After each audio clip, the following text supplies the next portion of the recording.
itong DPWH mukhang hindi pa rin talaga tumitigil, ano, mukhang gusto pa rin nila makakakuha ng malaki-laking porsyento.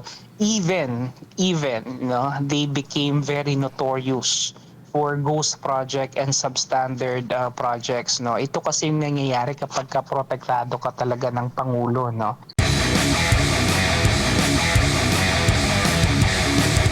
Ito po Good sa morning, Sir budget Edmar. for 2026, nakikita niyo po ba na pahirapan para sa mga mababatas or sino yung mga nag-craft po nito para hindi maulit yung mga nasisilip na doon sa 2024 and 2025 budget? Lalo na ngayon, pina-livestream pa, isinapubliko pa itong BICAM at marami ng mga nagko-question talaga ng husto sa panukalang budget po, Prof. Well, ito kasi po, no, yung propose, I think 6.793 trillion national budget para dito sa fiscal year 2026 will actually have several arguments, no. Unang-una dito yung sinasabi nga nitong DBM tsaka ng Palasyo that the budget aims to sustain economic growth, is fiscally on track and prioritizes investments in the people. Pero sa tingin ko kasi, maliban doon sa education sector, no, I think hindi ito masyadong lumilinya dito. Okay, primarily, the Senate version, for example, itong 1.37 trillion, no, para sa mga sa education, I think this one is very good, ano. Kung ito talaga ay tutugon doon sa halimbawa kakulangan doon sa classrooms. Pero kasi ang nakakaalarma pa rin dito, no, sa totoo lang, is itong ang mga unprogrammed funds, no.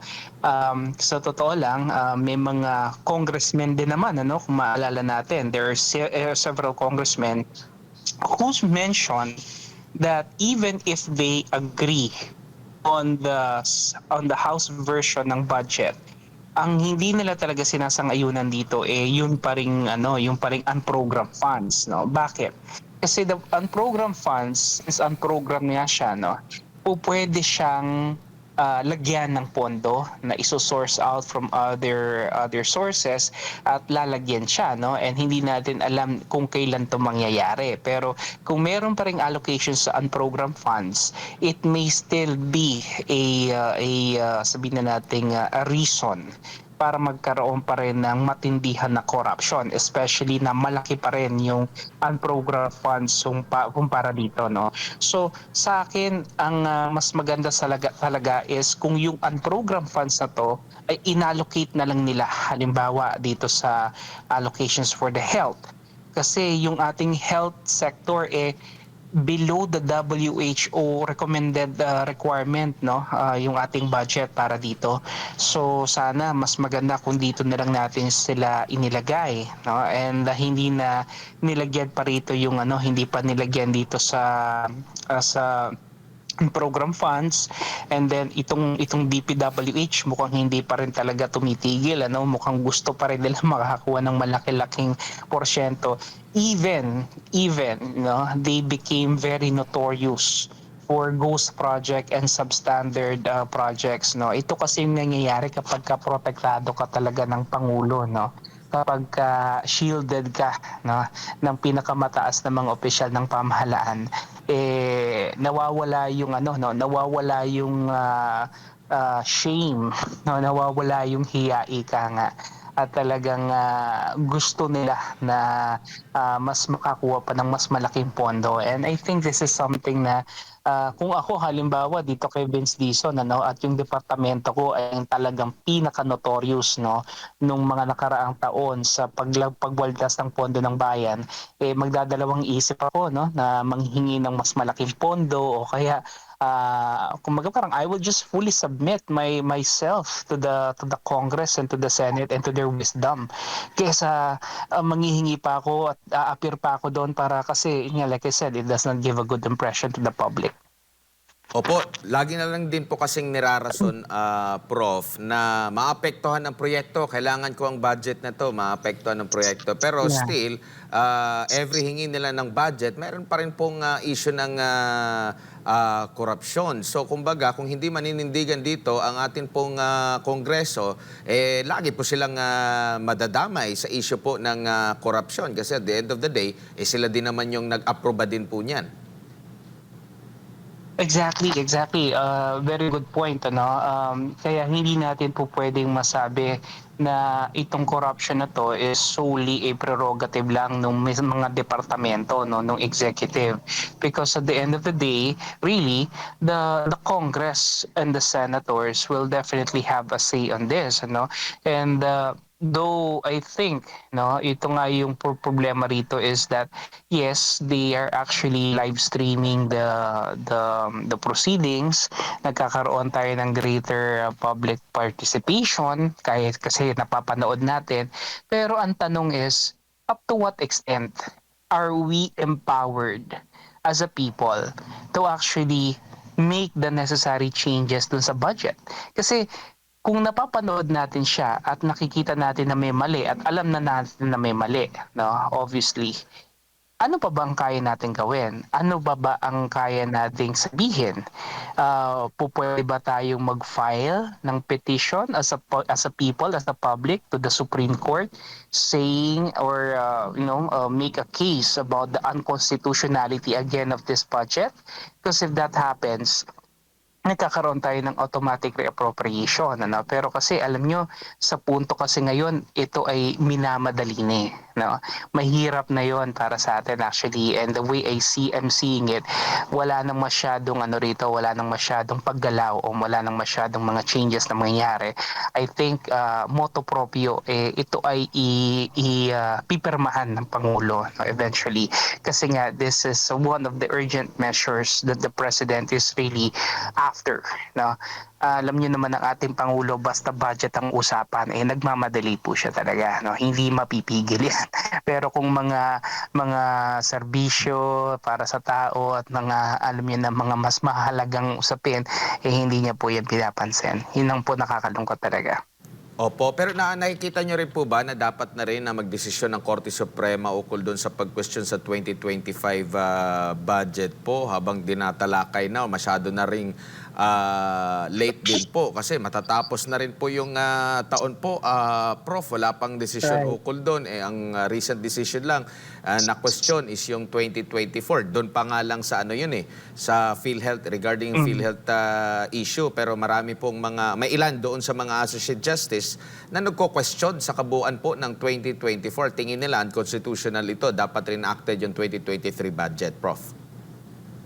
Yeah, actually, ito rin ang hindi ko maintindihan din sa ating Korte Suprema, no, na medyo naantala o natatagalan sila doon sa kanilang decision regarding the unconstitutionality of the 2025 budget when in fact, no, it's just a document, no? May dokumento naman at pirmado to ng Pangulo at kailangan lang naman natin tingnan dito is yung consistency niya doon sa National Expenditure Program.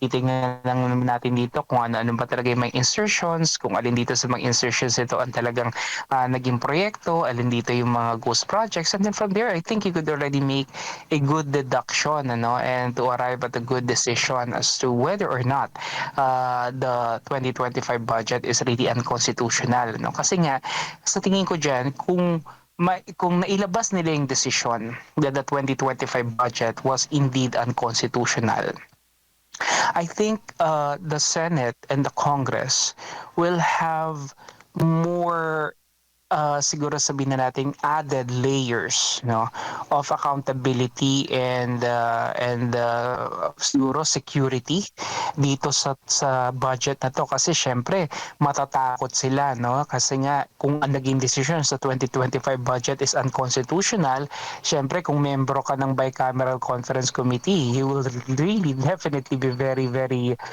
certain dapat, ano, at sigurado ka dapat dun sa magagawin mo hakbang, lalong lalo na kung bago mo siya pirmahan. So kung ito ay nailabas, siguro mas naging maganda yung resulta nito, no, para sa ating 2026 budget. Mas naging maingat, mas naging tapat, mas naging sigurado, no, na yung mga pagkakamali nung 2025 budget ay hindi na mailalagay dito. Kasi kung titingnan natin, kung magbibigay ng desisyon ng Korte Suprema, point by point yan eh.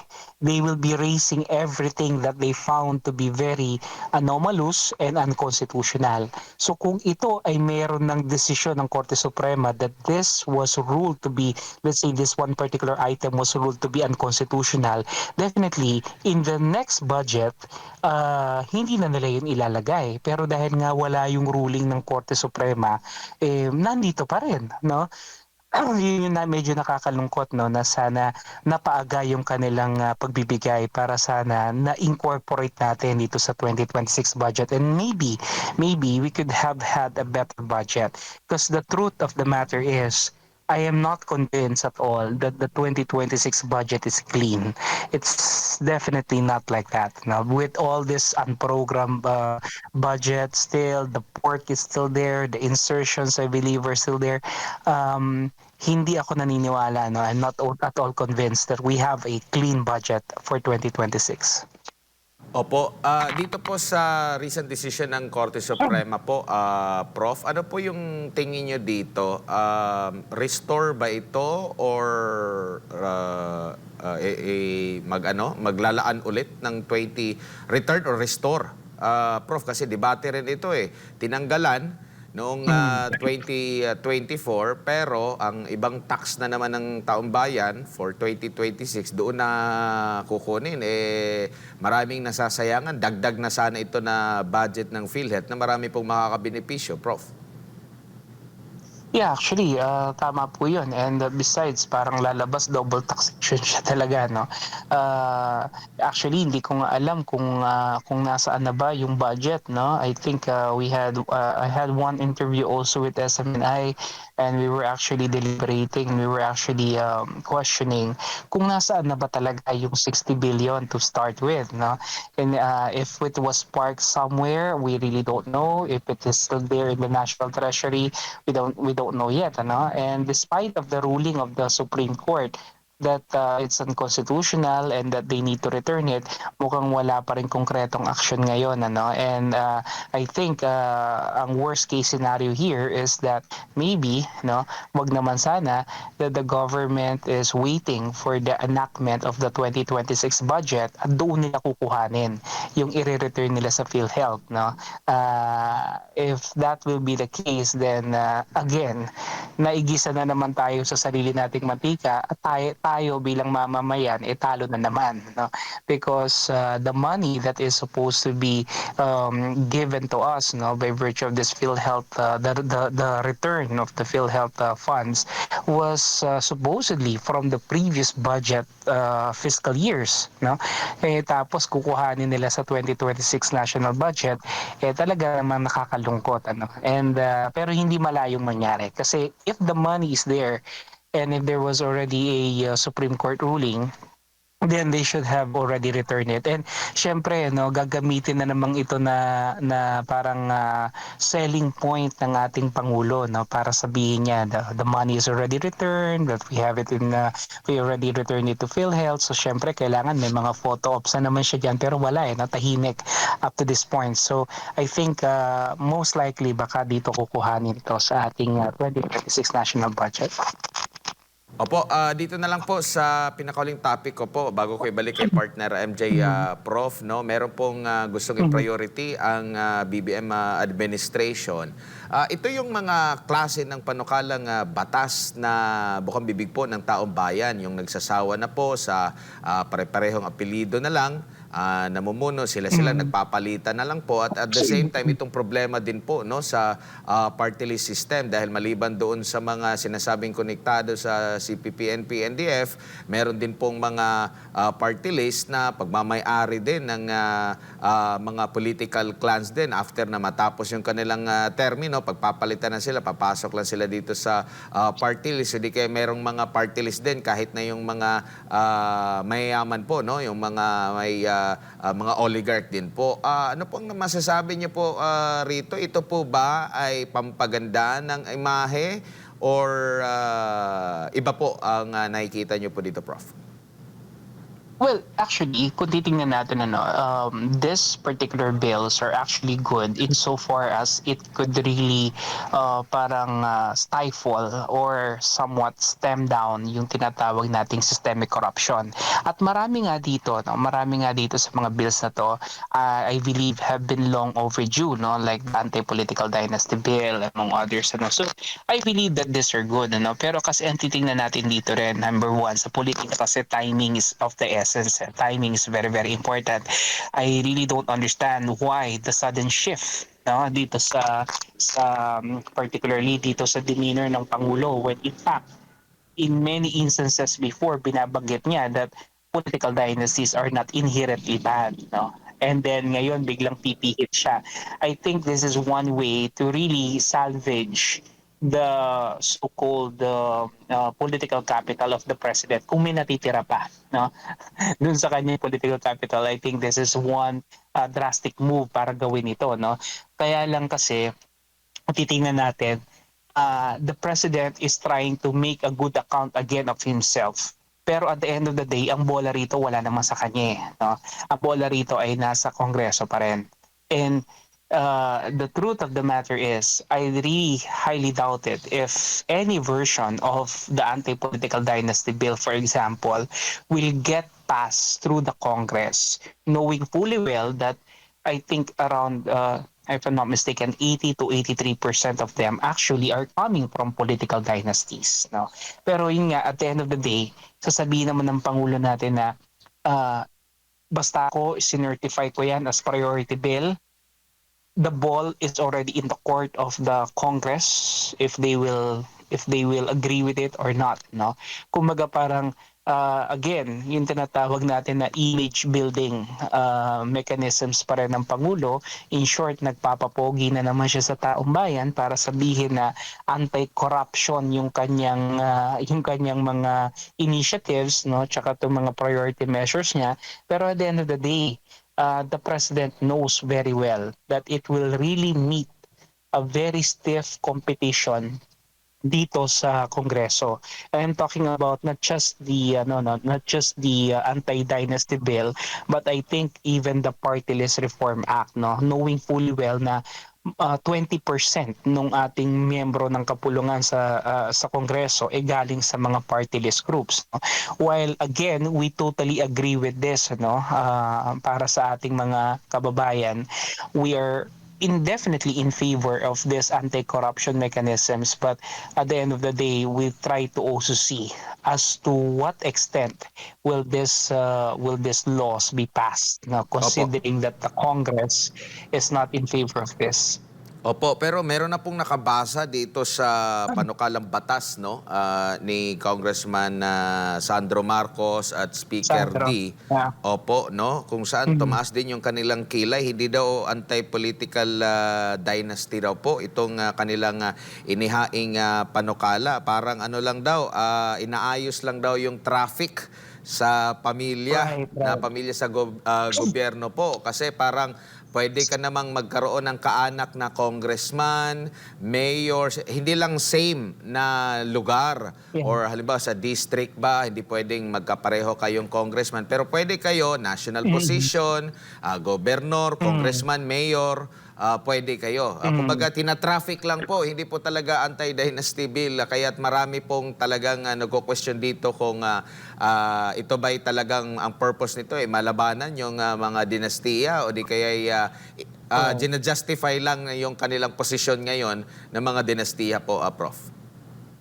Actually, ito nung nabasa ko yung version nila 'no, actually ang unang-unang agam-agam natin dito is papayag ba ang mga Marcoses 'no, na magkaroon talaga ng genuine anti-political dynasty bill 'no, considering that they are very much entrenched 'no, not only in the national politics but more so in the local level.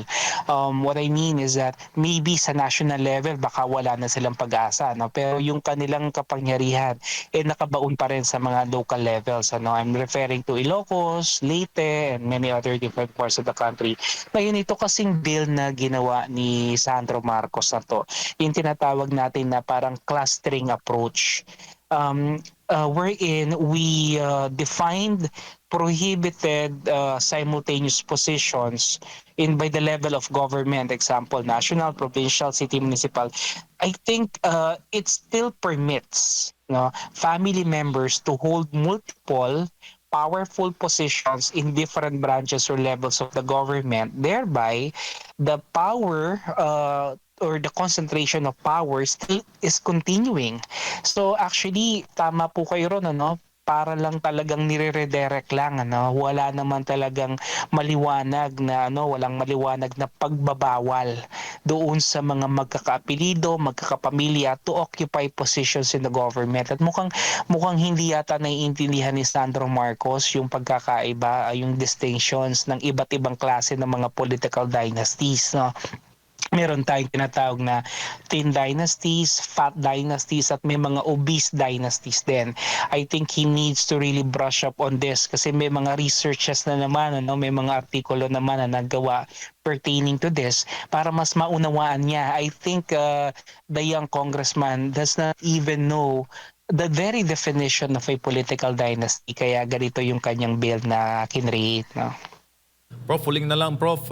Noong nanalo si PRD noong 2016, ang hinahanap po ng taong bayan noon ay ang matinding kampanya kontra crime and illegal drugs. Ngayon naman, matindi ang problema natin sa korupsyon. Tumindi rin po ngayon ang panawagan ng zero corruption policies. Anong masasabi mo doon, Prof, sa trend ng zero corruption na isang ipinanawagan araw-araw, pinanawagan patuloy ng ating mga kababayan?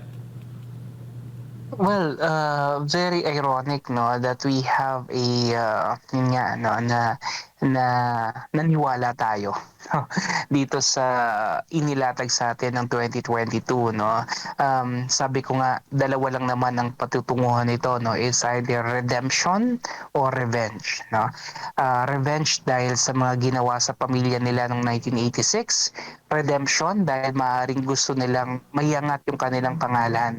Pero mukhang ang nangyayari rito instead of redemption, I think is really more of revenge dahil nga yung mga ginawa nung kanyang ama, no, nung kanyang kapanahunan, hinigitan niya ng sobra-sobra in a span of 3 years. No? And I think ito yung dahilan kung bakit tayo nakadugmok ngayon. Ano? Bakit yung ating economic indicators are really bad. The economic situation is in a free fall at the moment.